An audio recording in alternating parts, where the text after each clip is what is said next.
sanctuary.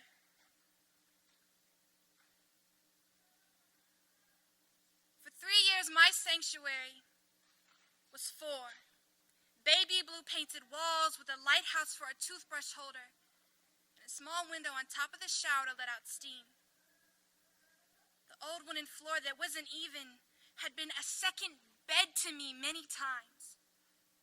I had baptized that toilet 1,000. I had cleansed that floor 1,000,000. I had scrubbed and wiped that room more times than I had ever brushed my hair.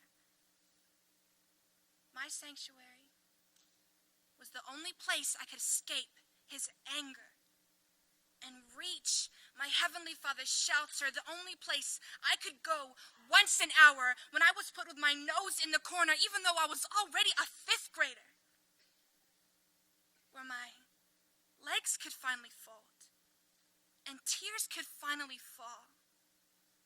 Defeat was to let him see me cry, and my heart recreated those baby blue walls within myself. Let the corner of my sanctuary cradle me. Lean against the door on the floor, looking at the window above the shower. It was only 2 feet long and 5 inches tall. With a half-broken screen, I daydreamed that if I was 5 inches, I could leave. Play with the abandoned cats outside. Sing and dance to Spanish music like the other Taylor kids that slurp popsicles from the edges of their lips, that if I were as small as I felt, that I could escape from my sanctuary that smelled like lavender-glade candles and a dirty litter box, where the mirror was stained from the pus from the pimples of 2 teenage girls.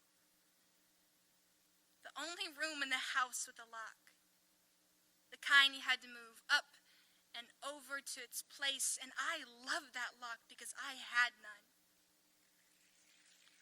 Tires against broken cement and gravel whispered to me that he was home.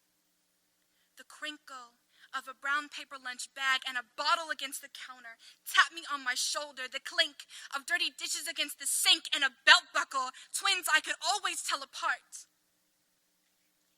And in my sanctuary, I kept a journal under the sink, decorated with faded rainbow of markers and stickers on the cover. Plenty of ripped out, torn, one-stamp pages.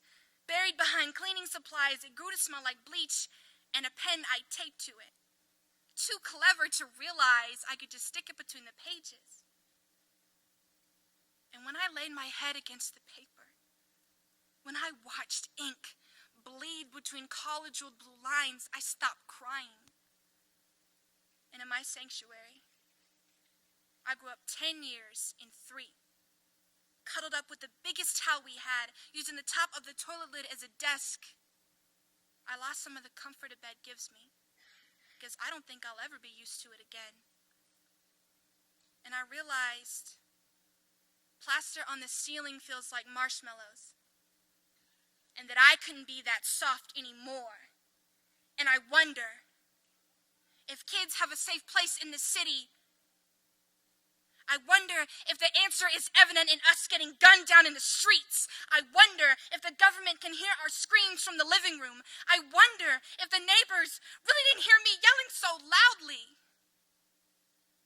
Like no one heard about the riot at NSA where adults tried to jump children. Where a few blocks away from Procon, a gunshot rang out and nobody heard it. A bullet through more than one chest. A bullet through more than one heart. I wonder if the kids my age have a safe place in this city. Where are the sanctuaries in our homes if we don't feel safe there? And Nashville has a lot of sanctuaries. That's why I want to be here. But people don't know where they are.